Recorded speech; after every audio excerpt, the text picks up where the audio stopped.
1442 সালে আজকের দিনে রাজা পঞ্চম আলফোনসো নেপলস দখল করেন।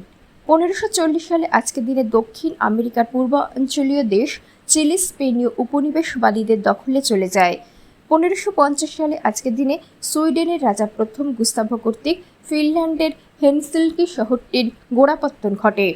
1639 সালে আজকের দিনে ফ্রান্সের নূরমান্দি প্রদেশের দরিদ্র লোকজন আন্দোলন শুরু করে। 1665 সালে আজকের দিনে নিউ আমস্টারডামের নাম বদলে নিউ ইয়র্ক রাখা হয়। 1714 সালে আজকের দিনে প্রুশিয়া ও রাশিয়া গোপন চুক্তি সম্পন্ন করে। 1837 সালে আজকের দিনে উইলিয়াম কুক ও চার্লস হুইটস্টোন সর্বপ্রথম বৈদ্যুতিক টেলিগ্রাফ পেটেন্ট করেন। 1839 সালে আজকের দিনে আমেরিকায় প্রথম বেসবল খেলা হয়। 1860 সালে আজকের দিনে রুশ সাম্রাজ্যের কেন্দ্রীয় bank state bank of Russian empire প্রতিষ্ঠিত হয়।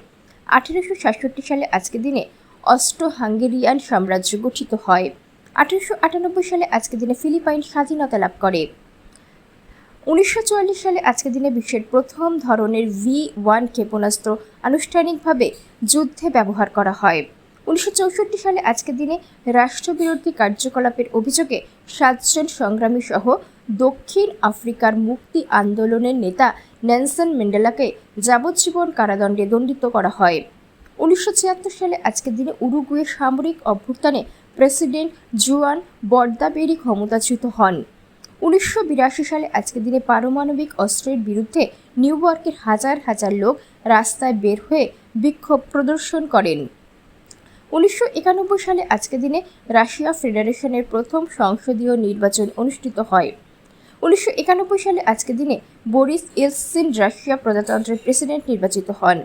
1993 সালে আজকের দিনে কম্বোডিয়া বিভক্ত হয়ে আলাদা রাষ্ট্র জাম্বিয়ার জন্ম হয়। 1998 সালে আজকের দিনে পারমাণবিক পরীক্ষা চালানোর অপরাধে পাকিস্তান ও ভারতকে বিশ্বের শিল্প উন্নত দেশগুলোর ঋণদানে নিষেধাজ্ঞা আরোপ। 2002 সালে আজকের দিনে আন্তর্জাতিক শ্রম সংস্থার উদ্যোগে প্রথম বিশ্ব শিশু শ্রম প্রতিরোধ দিবসটি পালিত হয়। 2007 সালে আজকের দিনে ফিলিস্তিনের নির্বাচিত প্রধানমন্ত্রী ইসমাইল হানিয়ার গাজার বাসভবনে অস্ত্রধারীরা রকেট চালিত গ্রেনেড হামলা চালায়।